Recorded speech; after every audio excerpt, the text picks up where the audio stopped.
Hey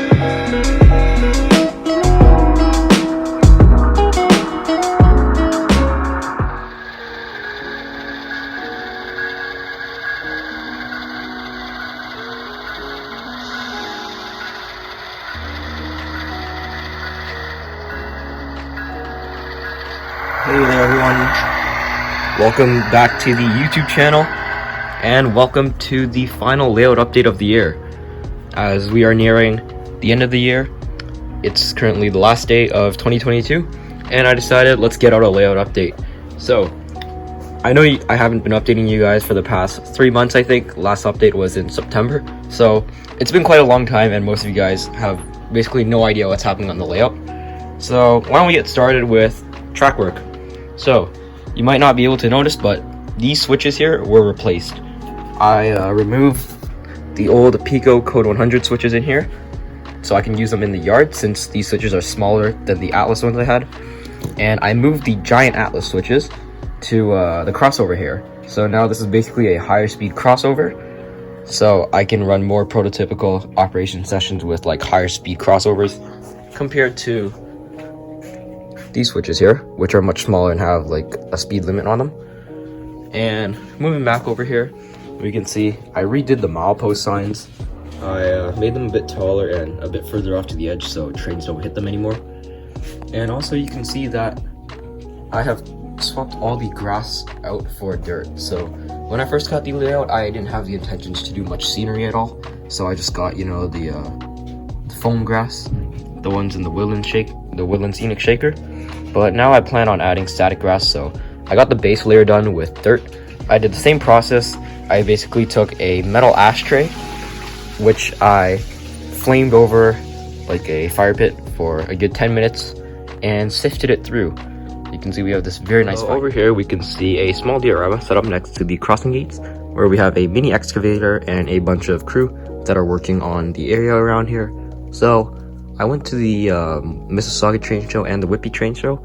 I'll show you guys what I got from those in a second. But I picked this excavator up at the Mississauga train show for rather cheap, and I think it added a nice addition to the small scene. Also, another newly created scene here is a rail fanner here with a crewman just hanging out after their day. And basically, they're just here, rail fanning the trains that come by on the main line. You can see we've got a couple of geese here, which my friend 3D printed for me. I got a whole bag of them, and we may be starting to custom make these in the future, so I'll let you guys know if we're gonna start actually like producing these. So over here are a couple of new rolling stock that I got at the train show. This one was from the Whitby train show, which I got for $12. It's an Atlas Trim Plus hopper, and for $12 I thought it was a pretty good deal. And over here we have a dual air pack cushion box cart. It's also an Atlas freight car, a bit higher end quality than this one here. As you can see, we've got like separately applied grab irons and everything like that, and ladders.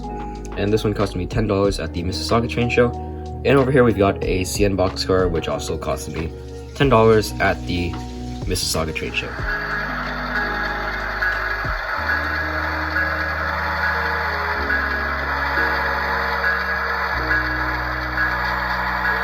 Right here is one of my brand new engines that I got this month. It's an Intermountain ES44 DC with DCC sound, of course.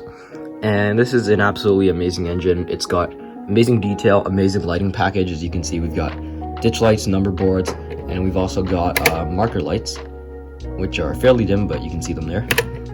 And the sound on this thing is amazing. It can pull quite a bit, and overall, just a really good engine. I got this at the Mississauga train show for $200.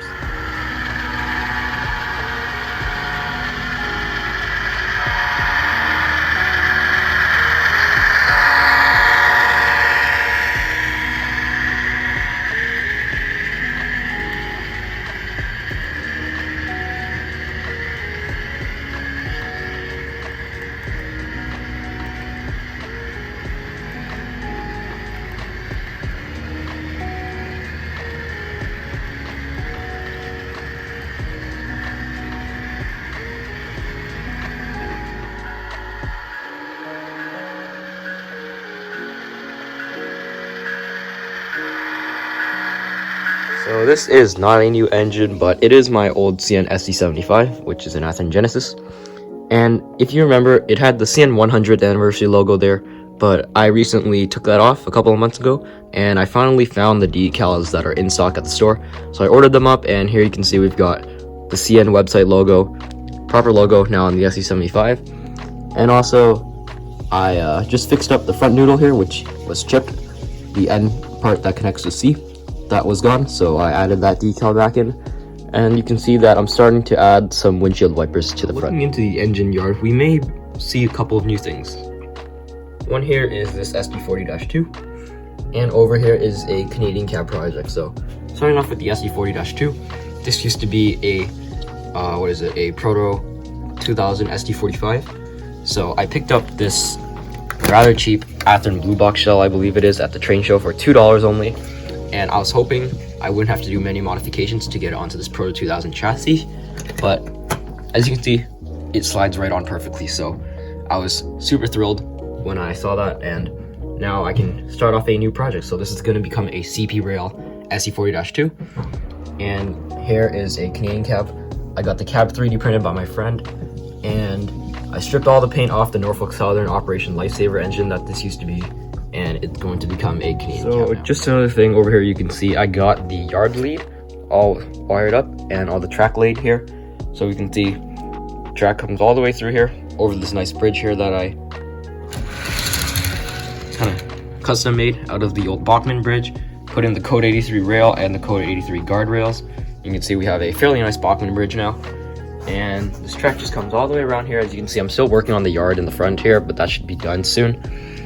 And just lead straight. Speaking of track work, behind the layout, I've actually started on staging. So as you can see here, this is all custom made track here.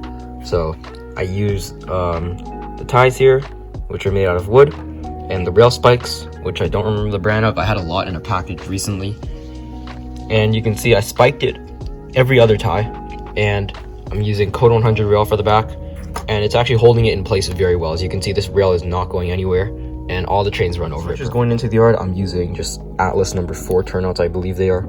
I picked up 5 of them at the train show for only $1. That's right, $1 for 5, which was a pretty amazing deal. So over here, you may have seen is my maintenance of way train. As you can see, all of the gondolas are loaded up with ties, except for this CP rail gondola here, and I spent an absurd amount of time working on weathering up and graffitiing this. So here's our first gondola here. You can see I added the chipping effect to the CP rail and rusting to it. Over here is also another CP rail gondola. This is a pretty banged up one. You can see more graffiti and stuff. And to our right is another CP rail gondola with basically the same amount of detailing and like weathering process done to it. And over here is the one I tried hand-painted graffiti on. Let me know what you guys think in the comments, but that's hand-painted graffiti right there. And I should mention that all of these are all hand-painted graffiti and hand-weathered, except for these obvious decals here, which you can see like that one, and these over here. But all the other like small tagging and stencils, those are all hand-painted. And on the last gondola here, this was the first one I actually did.